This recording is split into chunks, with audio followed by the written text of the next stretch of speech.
sakaram. İndi nəyə gəlmişsiniz?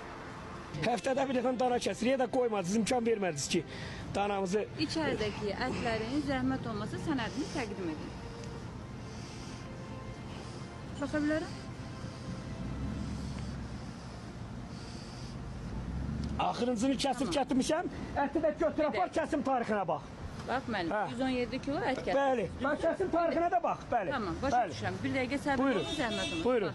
Ətin, belə deyək, sənədin sizin alınma tarixini yeri. Bəli. Düzdürmü? Məhv oldu. Məhv olmayıb. Bir məni dinləyin. Buyurun, buyurun. Zəhmət olmasa. İçəridə hazırda. Buyur. Bizə zəhmət olmasa. Baxın, içəridəki ətlərin... Bəli, çəkək. Baxaq görək, 117-dən artıq gəlsə, nə lazımdır sərməni yaz. 70 kilo 60 lət qalıbdır. Bəli, bax, mövcud müddəti bitib, ətin saxlanma... Demək, əti satmaq olmaz. Qanuni olaraq ətin saxlanılma müddəti var. Və ətin saxlanılma müddəti sənəd üzərində də görünür ki, 20-si oktyabr tarixində bitmişdir. Mən ona görə sizə bilmək istəyirəm ki, yenisini özünüz kəsmişsiniz. Kəsməmişəm, bacım, kəsməmişəm. Satış olunmur, ət getmir.